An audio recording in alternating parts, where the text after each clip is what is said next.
A few years ago, Bitcoin skyrocketed as FOMO kicked in, which pushed Bitcoin up to $20,000 per coin. However, as the Bitcoin bubble popped, we saw an 80% pullback, with the Bitcoin bottoming out at $4,000.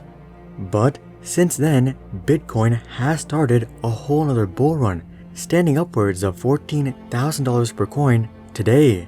So will Bitcoin be able to break through its old high and transition into a viable currency, or is another crash inevitable?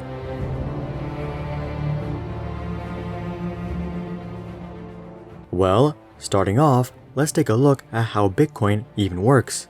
Bitcoin has four main sectors, with the first being Bitcoin wallets.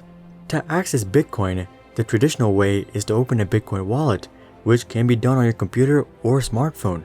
Creating this wallet will give you your first Bitcoin address, and this is what you will need to use to complete transactions. Your Bitcoin address is basically the same thing as your phone number or email address, and is what friends, family, or customers will use to send you money. One major difference, however, is that each Bitcoin address is only intended to be used once, unlike traditional phone numbers and email addresses. Next up, we have the blockchain. The blockchain is basically the brain of Bitcoin and many other cryptocurrencies as well. The blockchain keeps track of all of the transactions that have taken place regarding the given cryptocurrency in chronological order. This database of transactions is what allows Bitcoin wallets to keep track of the remaining balance of each user. Moving on, we have private keys. Private keys are the encryption/security aspect when it comes to many cryptocurrencies. Each Bitcoin wallet is assigned a secret private key, and this private key is used to ensure the authenticity of each transaction. The private key also prevents completed transactions from being modified by anyone. And finally, we have the most glamorized part of cryptocurrency, which is of course mining. Mining is when an individual embarks on trying to add undiscovered cryptocurrency onto the blockchain. To accomplish this, one must solve insanely difficult computational puzzles, which may result in the addition of new bitcoins. And as we all know, computing these puzzles are extremely difficult, leading to massive amounts of computational power being required to discover new bitcoin. Now, one thing to note is that miners cannot indefinitely continue mining new Bitcoin, as there is a limit of 21 million Bitcoins. So, they're not really adding new Bitcoin to the database per se. Rather, they're making undiscovered Bitcoin available for use. In essence, Bitcoin wallets provide access to Bitcoin. The blockchain keeps track of transactions and balances. Private keys legitimize transactions and prevent modification. And mining increases the Bitcoin that is available to trade. With all of that being said, let's take a look at the factors influencing the recent rise of Bitcoin, starting with inflation. As we all know, we are currently undergoing an economic recovery, meaning that the Federal Reserve has decreased interest rates in an attempt to stimulate economic activity. On top of this, the Federal Reserve has also been printing trillions of dollars over the last several months. In fact, the Federal Reserve printed more money in 1 month than through 2 centuries. Currently, the general consensus amongst economists is that our biggest concern right now is still deflation, and that we won't really be dealing with any inflation for a few more years. Despite this, printing so much money isn't the most assuring, and this has influenced many investors to put aside some of their money in cryptocurrency, as cryptocurrency cannot inflate. As I mentioned earlier, there's only a limited supply of Bitcoin, which stands at a total of 21 million coins. Out of that 21 million, 18.5 million Bitcoins have already been mined, meaning that only 2.5 million coins are outstanding. Once these coins have been mined, the total supply of Bitcoin will stabilize. Bitcoin's protocol can be changed to allow for a larger supply of Bitcoin. However, considering that the currency was invented to protect against inflation, this is unlikely. Along with protecting against inflation, Bitcoin can even be argued to be a deflationary currency, as it becomes progressively harder to mine for Bitcoin. The difficulty of Bitcoin mining is controlled by what is known as the halvening. The halvening describes a moment in which Bitcoin's block subsidy is halved. Bitcoin's block subsidy is simply the amount of Bitcoin that a miner receives for successfully mining a full block. And every 210,000 blocks, or roughly every 4 years, the reward for mining a block is cut in half. We are already in the tail end of Bitcoin mining, as upwards of 90% of the supply has already been mined.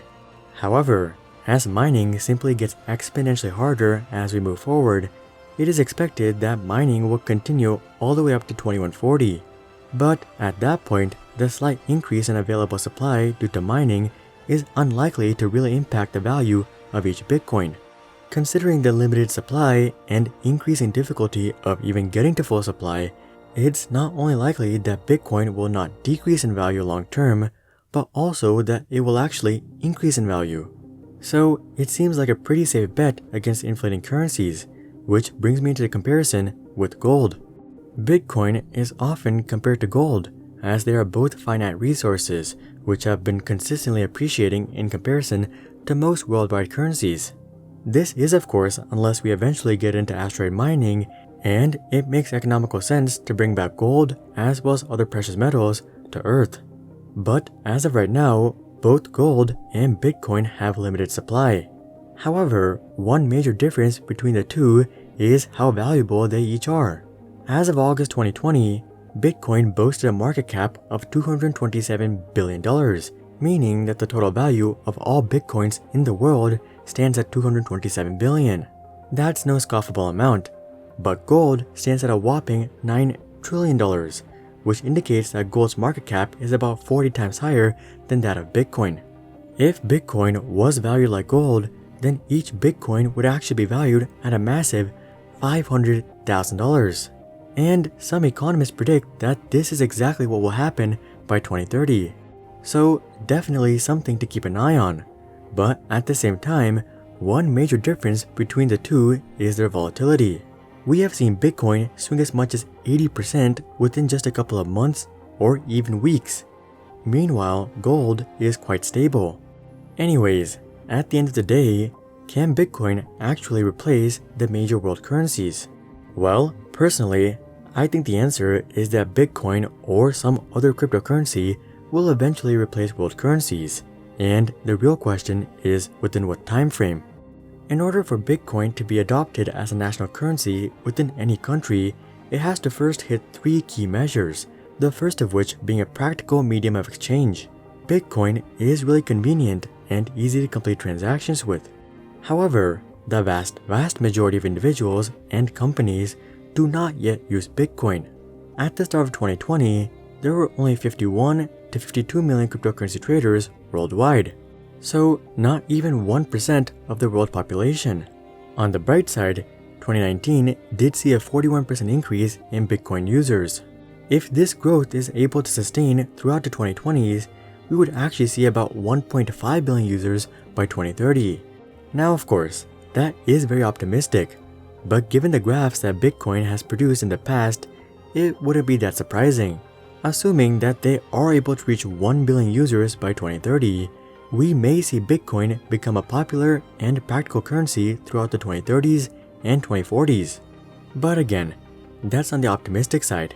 Aside from being generally accepted and in use, Bitcoin will have to become much less volatile. Fortunately, this goes hand in hand with the usage of Bitcoin. As more individuals hold their money in Bitcoin and use Bitcoins for transactions on a regular basis, we'll see the elasticity of Bitcoin significantly decline. This is critical for the adoption of Bitcoin, as this is required for prices to remain at least somewhat stable. Otherwise, we would see the price of milk and eggs double or half over the weekend. And finally, the last major function that Bitcoin would have to serve is being a reliable unit of account. This goes along with the stability of Bitcoin, but is more concerned with profits, losses, liabilities, and assets. Here's the thing. Sure, paying double prices for eggs and milk may be annoying. However, this gets exponentially worse when you're dealing with big money. For instance, let's say you buy a house for 10 Bitcoins. You put 2 Bitcoin down and take an 8 Bitcoin loan. Now, let's say over the next few years, the value of Bitcoin halves. In such a scenario, what happens to the price of your house? would your house now be worth 20 Bitcoin, as your house didn't lose any value? But then, how much do you owe the bank now? It wouldn't be fair to just pay them back 8 Bitcoins, as they essentially loaned you 16 Bitcoins. Considering the risks of loaning, interest rates will likely be sky high. And such conundrums will be very frequent if Bitcoin isn't a reliable unit of account. Some other examples are how much would you get paid each month and how would stocks be valued. Now of course, this is the same case with regular currencies as well. However, regular currencies generally depreciate in a predictable and reliable manner, thus taking out most of the guesswork. In the end, Bitcoin needs to become much more frequently used and much more stable as a currency before it can even be considered as a viable national currency. This, coupled with the fact that the government usually lags behind anyways, the road for Bitcoin being adopted as national currencies is many decades out. But it will eventually happen, in my opinion. In the meantime, it may very well continue to be a strong long-term investment. Do you guys think cryptocurrency is the future? Comment that down below.